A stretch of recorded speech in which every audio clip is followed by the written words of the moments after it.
Whew, alright guys, so what's up, this is Sauber, and today this video is going to be just a little bit different from what I usually post. So, if you guys don't know about the new cards that were leaked today on the Supercell forum, you're actually about to see those. Yeah, but I actually ended up buying that coin bundle today. That's why I have 88,000 coins and 1,000 gems. And yeah, I'm at 3,400 trophies right now. I've been pushing pretty good with my deck, but yeah. I bought the coin bundle today because I thought it was pretty good value, and this is the deck that I'm pushing with the Ice Wizard and the Log, and yeah, you guys have seen this, I've posted enough, and yeah, I'm actually going to be posting some free-to-play decks for Legendary Arena, just so you guys can know, but without further ado, let's get into some replays, and if you guys haven't seen it already, I'll show you guys those new league cards. Alright, so the first card we're going to be talking about today is the Skeleton Graveyard. There isn't too much to say about this card other than the fact that these skeletons are going to be really annoying now. You're going to be seeing skeletons a lot more. So the skeletons spawn for an entire 10 seconds and they cost 5 elixir, so it's a little expensive when it comes to legendaries. And I mean, this card will work well with anything. It would work well with a Sparky. If you drop it like before Sparky comes, I mean, a zap wouldn't even work on the skeletons because, I mean, they spawn like every 10 seconds. Like, it's going to be so annoying. They'd work well with the miner. You could drop a miner and the skeletons on a tower, and the tower would focus on the skeletons, or I mean, they'd focus on the miner, and then skeletons would just constantly spawning out and attacking the tower, and you can't even zap them because they're spawning.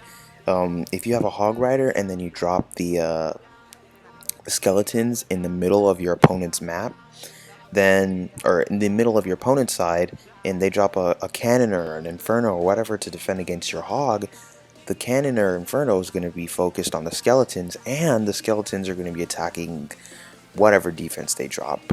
And I mean, that's going to be really annoying. You could drop it on a giant. I mean, you can distract virtually anything now because you can drop them on anything. They're worse than the miner. They're like definitely worse than the miner. This card is going to piss so many people off. I mean, it works well on defense, on offense, and oh god, Supercell is like mad that no one likes their skeletons, and they're really going to make us pay for it. So when a lot of people start getting this card, oh god, I'm afraid of what's going to happen when this card is released. Next card here is a rare card, and it is the Ice Golem, and honestly, it doesn't look that cool. You see what I did there? Okay. I'm not funny. The Ice Golem, it only costs 2 elixir, and it's really slow, so you can definitely build big pushes with it. And never mind about it not being cool, because if you were to drop this in front of a giant or a golem and it slowed down everything attacking, then your troops behind it could take everything out. And it doesn't spawn golemites like the normal golem, and at level 1 its damage is just horrible. So I think it would be best as a distraction. And now that I think about it, this card's going to give you so many positive elixir trades. Like, imagine dropping this down in the middle of the map when someone throws a mini P.E.K.K.A. at you. Like, the tower's going to start focusing on the mini P.E.K.K.A. while the Ice Golem is just there.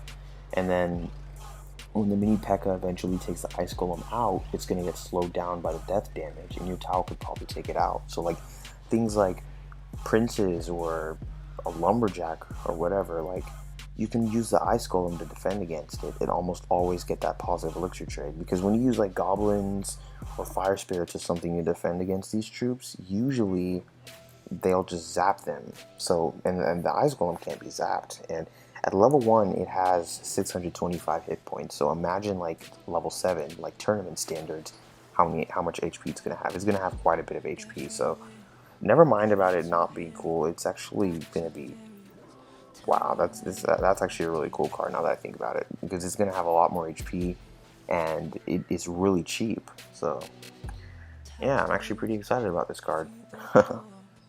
Alright, so the last card that I'm going to be talking about is the Inferno Dragon. And this thing is actually pretty crazy. You can think of it as a flying Inferno tower, and that's going to be really cool.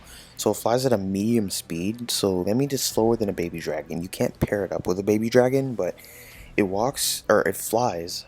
It flies about as fast as the Valkyrie. So, I mean, it's faster than the Lava Hound. Obviously, there's nothing slower than Lava Hound, but yeah, it's about as fast as a Valkyrie. Damage-wise, it's okay. You can't keep leveling this troop up like you would normal cards, since it's obviously a legendary, but it only costs 4 elixir, which is it's pretty cheap for a card like that. So its starting damage is 72, and then it maxes out at 875. So it's weaker than an Inferno. Like at level 1, an Inferno roasts at its max at about like 1,000.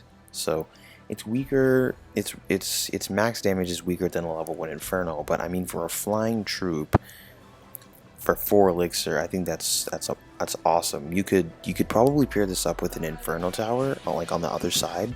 So your opponent would have to choose between zapping the Inferno tower or the dragon, and like whichever one they choose to zap, the other thing is going to be just focused on the giant. Or you could use the dragon as a distraction for troops, and then drop something else to take the troops out that are behind the giant. Because I mean, that card looks like it would be best on defense against tanks, nothing else. You could also drop this on, like, fly this down the middle of the map to take out like a barbarian hut or a bomb tower, even though you don't see bomb towers much. But yeah, they would work. It would work well for something like that. You could drop that at the bridge for a Sparky, but I don't know how long it would take to take out a Sparky in time.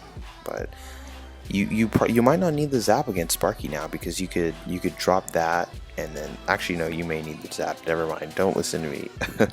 But yeah, so this card, it looks, last card I'm going to be talking about is the Infernal Dragon. To me, this was like my least favorite of all three, but it's still going to be a pretty crazy card. So you can just think of it as a flying Inferno tower, which, I mean, that's going to be really cool. So it flies at about a medium speed, so that means it's slower than a baby dragon. It's faster than a Lava Hound. I mean, everything is faster than a Lava Hound, probably except the golem, but yeah, its speed is about the same as a Valkyrie. So think of how fast a Valkyrie walks, and that's probably going to be the same amount of speed that the Infernal Dragon has.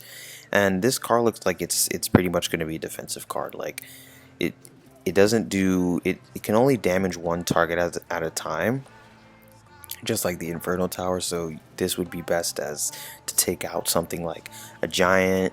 You could drop this, you could pair this up with an Inferno, actually, like drop it on the opposite side of the Inferno. Like, so if you put your Inferno on the right, you can put that on the left, so your opponent can't zap them both. And then the other thing would be focused on the giant, or you have a lot more HP on this since it's a mini tank.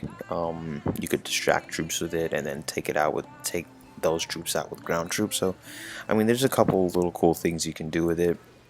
I mean, yeah, that's really about it. Oh yeah, so it's damage wise, I actually forgot to talk about that. Its damage is actually pretty weak. Its max damage is weaker than a level 1 Inferno, but for 4 elixir and for a flying troop, 875 is pretty good. And you can't level this card up like you would normal cards, obviously, because it's a legendary. But I mean, we haven't seen how any of these cards work, so I'm assuming it's probably going to be really good. But yeah, that's it for the commentary, guys. I hope you enjoyed this. I hope, like, you got some ideas for when these cards come out, and if you didn't see them already, there you go. But yeah, I'm gonna leave you guys with the rest of this match, and yeah, that's about it. Hope you guys enjoyed it, and thanks for watching.